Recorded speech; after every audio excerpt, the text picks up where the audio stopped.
Alright, I've got a video breaking down Nate and Funk from FaZe. They're qualifying last game. They just qualified with 85 points. The minimum was 85. And they just qualified with wins as a tiebreaker. And this win with 7 kills just got them enough points and just got the tiebreaker to qualify over Season Elevate, who also played really well.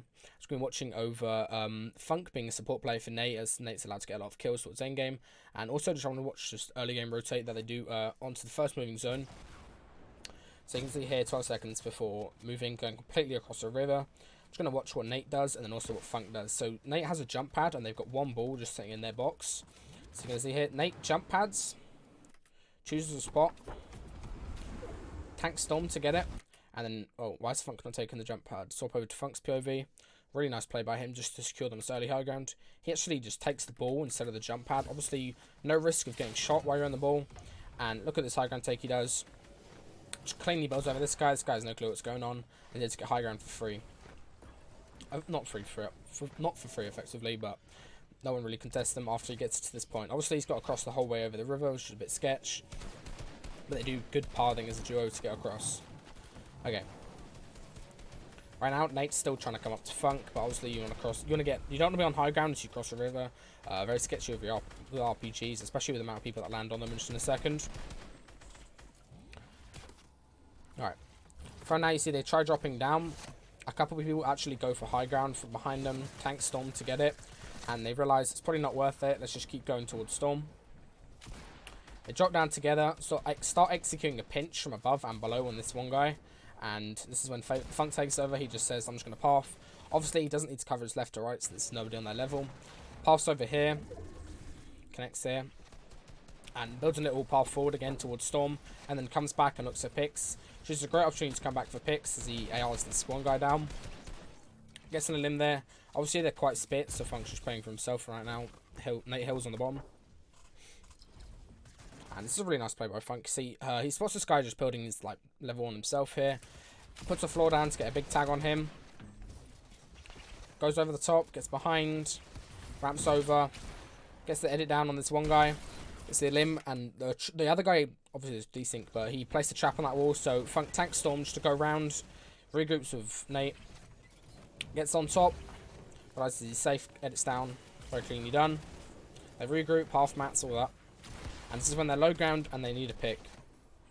Funk, again, great pathing to get forward. I'm just going to swap it to Nate quickly. And this is when Nate starts fragging out.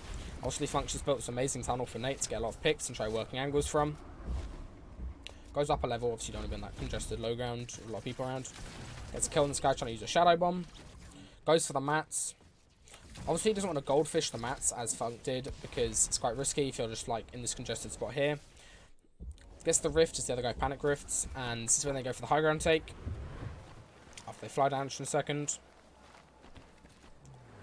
Alright, right now, you can see Funk's landing spot, you just missed it, but he lands on the wall, so the poison trap is null, doesn't really do anything, even if the guy places the spike. If you've got a wall there, you can land on the lip of the wall. First person I saw doing that was Mitro. Always a good play to do. Nate places a pre-poison dart trap, so nobody lands. Obviously, he doesn't build a wall, because it would get stuck. Somebody could land on it, of course. Right now, extremely low mats, only 17 builds on high ground. They're just dropping ammo to each other.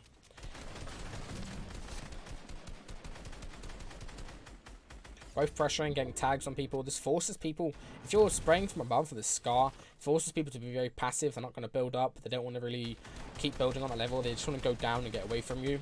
So you start focusing somebody else.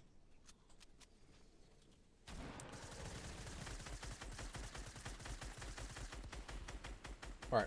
Now, just constant scar pressure from above. Nate has gliders, so this is kind of a safe spot for him to be in. Gets another limb. Still has gliders, so this high ground going off the hill is sort of safe for him. However, Funk doesn't, so difference in loadouts. Still pressuring. This is when Funk realizes we're way too high up. It's going off the mountain completely towards Fatal. We have to get down. But Nate stills up, obviously. Wants to maintain this high. I'm just going to swap over to Funk's POV for 1 second. You can see what Funk does here. It's a 2v1 on low ground. This is a really intelligent play they just thought of in the moment. 70 health. How far is downwards? He gets RPG'd out as Nate is gliding. What Funk does, 200 IQ, jumps onto the hill and places a cone to survive fall. Gets a triple beam on this one guy. Also gets knocked, but he's able to come over here. This other guy's got no shield just from getting beamed. Nate's able to land without getting shot since the other guy was distracted and get the final limb. And that just put them, that just put them on 85 points just to qualify. And this tiebreaker of the win also helped them qualify. Very well played.